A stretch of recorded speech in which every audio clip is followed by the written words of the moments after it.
Hey, good afternoon, everybody. This is Paper Time Machine. Just wanted to show you a haul that the wife and I picked up last night, Halloween night. We went down to the auction, mostly just to avoid handing out candy, I guess, and picked up a few things. So I just want to cover them with you. First thing we got was this little batch of vintage Valentines cards. This is right here, nice little mechanical one. If you're looking at old Valentines, definitely mechanical is a keyword that you want to use, and always be on the lookout for these. People love to collect these. You also want to look for, do they stand up? There's a little tab here at the bottom. It'll make that one stand up, but those are definitely some key things you want to look for if you were looking for value. These aren't written in either, so a little bit more. It's got a name on the back.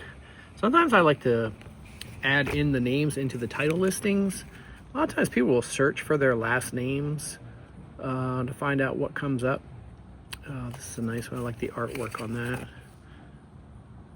Let's see. Again, I've got some light writing on the back, but let's see here. Flipping through here. And here's a bigger stand-up one, also mechanical, if you can use that keyword. The hat there, little ding right there, I don't think that will be a big issue. This has a stand on the back and a little bit of writing as well. Another mechanical one. I got this lot for just a few dollars. I was really surprised. I guess maybe because it's time of year, people were thinking Christmas, but I picked up this batch for I don't know, maybe like $2 for the tray of these things. Now here's a nice one. This is a fold out. This right here, these die cuts are really going to increase the value when you're looking for these. You can see how that's definitely three-dimensional. You've got a little honeycomb action going on here at the bottom. Those are all great keywords when you're trying to sell these vintage Valentines. You get the die cut, 3D, stand up, honeycomb, all those keywords right there will help you to sell those products. You even have some last name on the back, to Mrs. I think it's Parker, might be Barker. A lot of times when you get these lots and they're all coming from the same place, you can use the clues to try and figure some things out, like where is that from, town names, those kinds of things. Here's another one. Again, you want to use that keyword honeycomb on here. That folds out. It's really cute. It's big. I don't see a cent. Yep, you got some little stand-up tabs there. So, sorry about the shadows. I'm filming outside today, guys. It's a beautiful fall day, and I just really want to get outside after sitting around listing all day.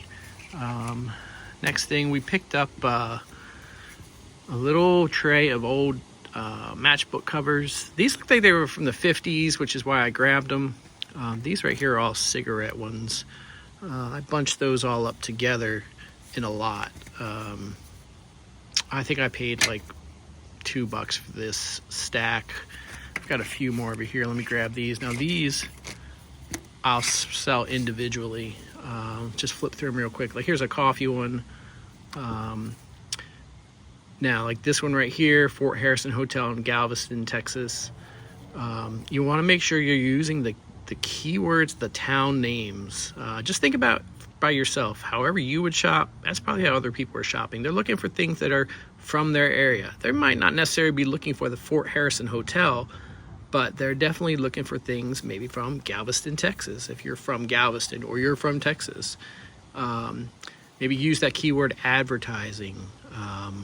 I know there's some old 50s hotel collectors out there that love these kinds of things. You want to obviously put the decade in the title. Cigar, you've got definitely cigar collectors out there. Menin, Skin Bracer. When I'm looking for paper items, I try to find things that are like town specific related, locations, names. Those are the key things that I think tend to sell paper items. Miami Beach, Florida, there is a lot of collectors for 1950s Miami Beach stuff. This is Grand Canyon. Bottle and Cork Liquor Store in Towson, Maryland. Again, I'm leading on my titles with what the item is typically. Hey, it's a matchbook cover. And then the next thing I'm always going to throw in is probably going to be the location. And then maybe get down to the nitty gritty of, what's on it. For example, this one is Hershey, Pennsylvania, and then the name of the restaurant. But I'm guessing there's more people searching for Hershey, Pennsylvania than there's searching for DeAngelis. So just my way of doing it. Tampa Hotel. This one here, Harold Harbor Beach. That's a small beach over in Maryland. And generally, when you're talking about paper items, the smaller the town, the more obscure the place, the more value you're going to have in that. So, yeah, I'll put those up. I'll probably just put those for like $10 or best offer. I usually get around $6 or $7, $8 a piece for them. They take just a second to list. Next thing I've got going on here is this stack of, hold on, let me grab it. Old Polaroid shots of Santa Claus. I know it doesn't look like much, but believe me, you've got Polaroid collectors out there, Christmas photo collectors, Santa Claus collectors.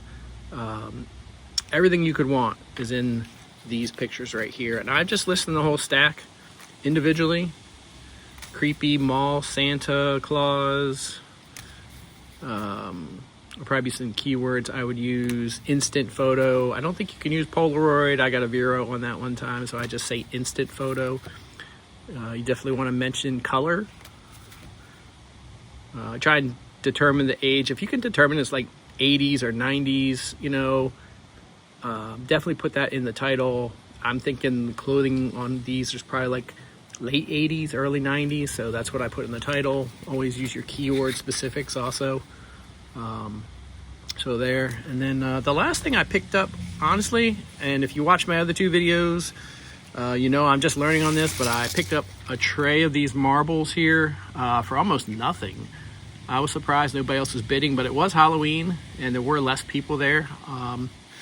So I found a few in here. I think these right here in the corner are going to be, something I can do something with. I don't know what I'll do with the rest of them, but so yeah, so that is my haul. Just want to put that out there, and like and subscribe. I think you're supposed to say that kind of stuff to remind people. But anyway, if you have any questions, just put them in the comments below, and I'll be sure to answer them for you.